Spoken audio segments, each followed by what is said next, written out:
Hello, and welcome to the first episode of FCA's The Lowdown. My name is Juan Carlos, and I'm accompanied by the lovely Yana.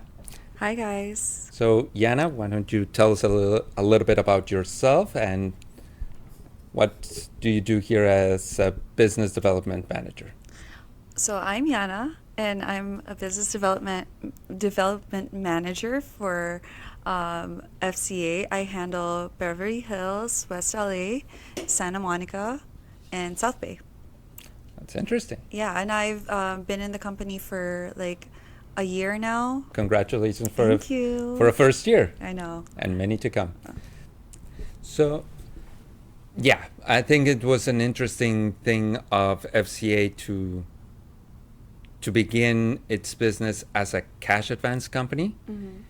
And now that you have been in the business development management, you have understood that it's not only cash advances. Yeah. You do something else. So yeah, we've expanded to a couple more services like policy limit searches, investigative services, language translation, medical directory. So we're soon launching MedConnect. So we're very excited about that.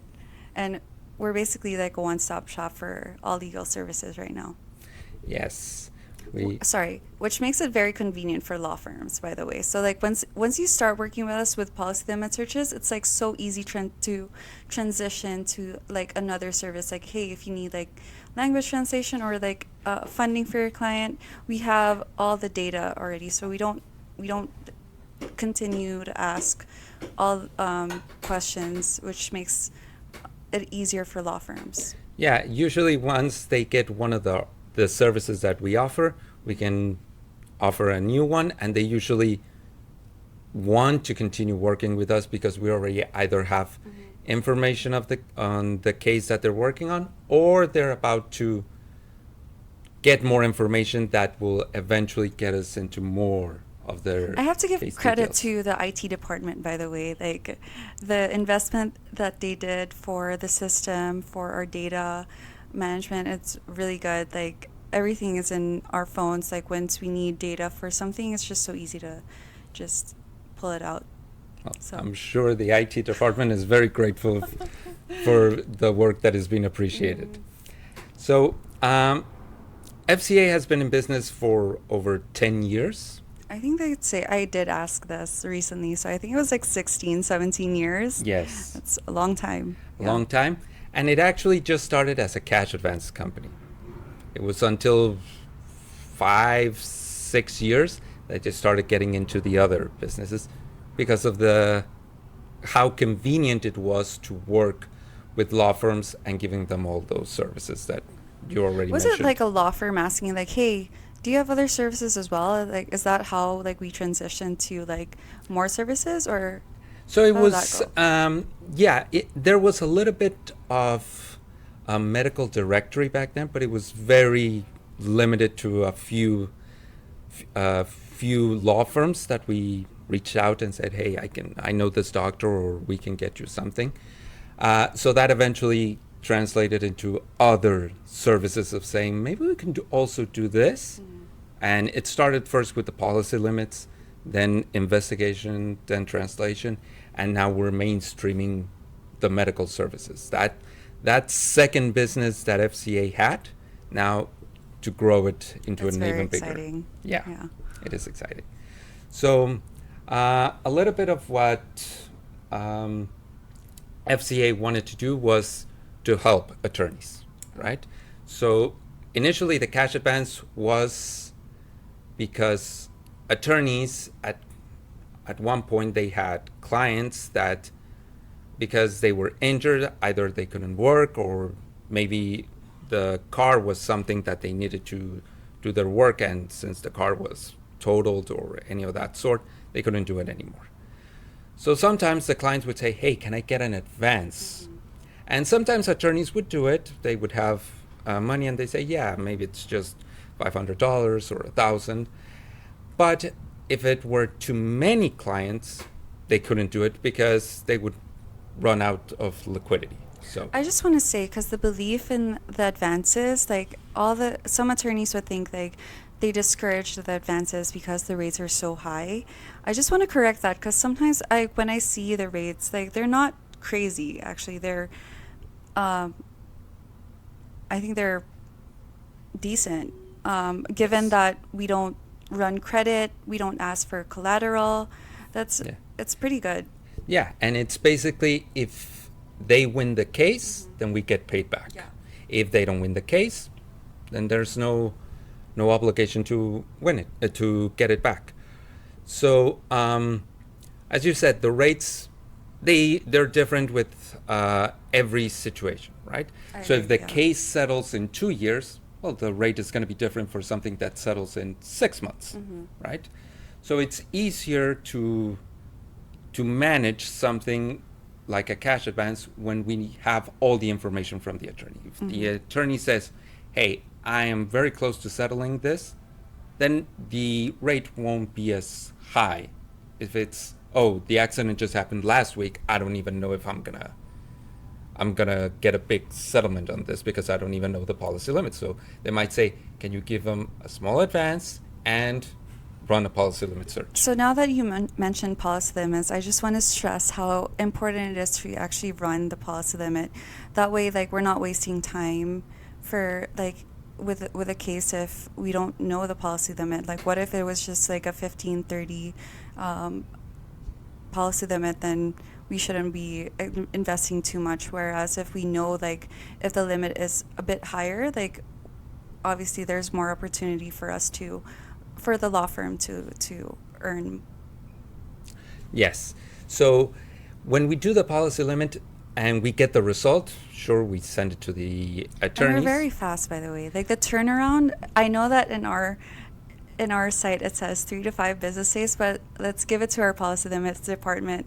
They can give it within like less than 3 days. So Yes, yeah. the system that we now have for them to contact the research team, it's very efficient. They can get a result quickly, and they can send it to the attorney quickly and say, here's your result for this case.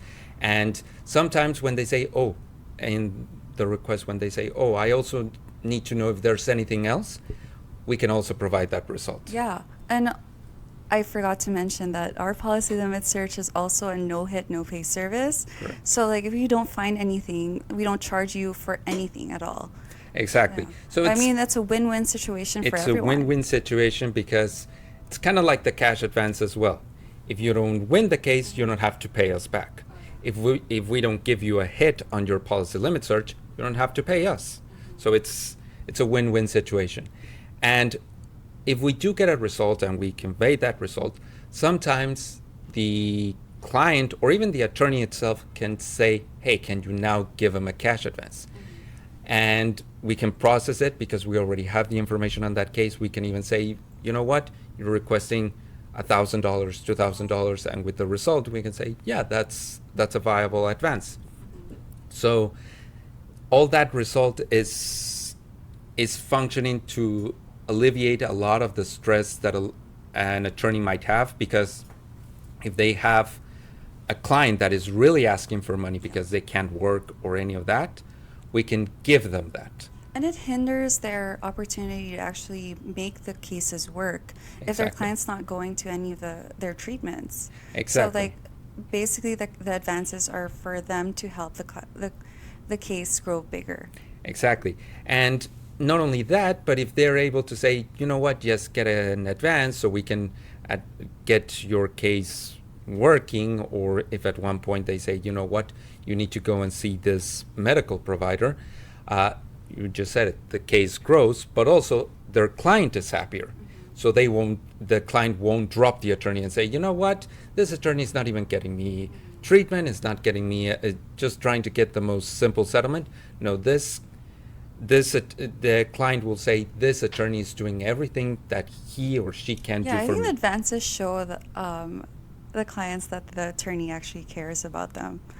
Yeah, and also basically a lot of the questions that sometimes the clients ask are saying, well, how do I pay back?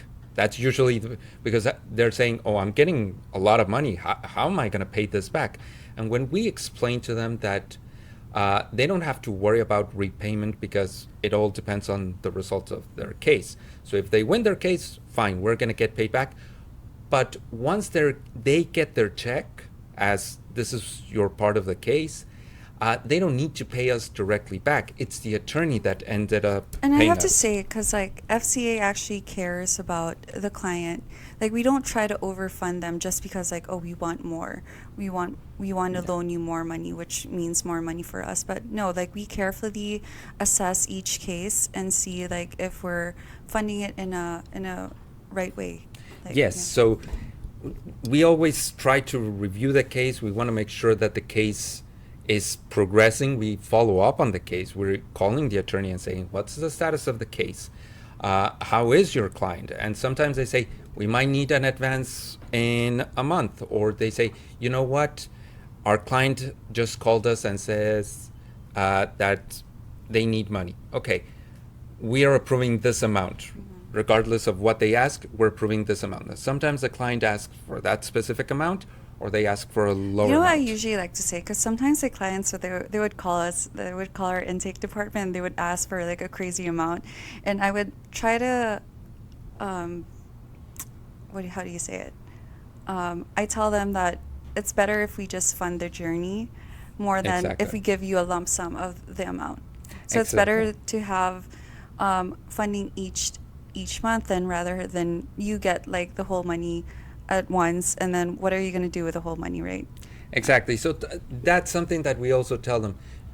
If we were to give you a big amount of money, maybe by the end of the case, you might not get a lot of money from your settlement, and you'll be like, wait a minute, it settled for a lot. Why am I getting such a small piece? While if we break it down into different advances as you need them, as it's something urgent, such as groceries, or the holidays are coming up, Rent. you need everything, rent, anything that you need, maybe as you need it, not necessary, because also, as you mentioned, the rates, it's better if it's on a shorter term rather than a long term.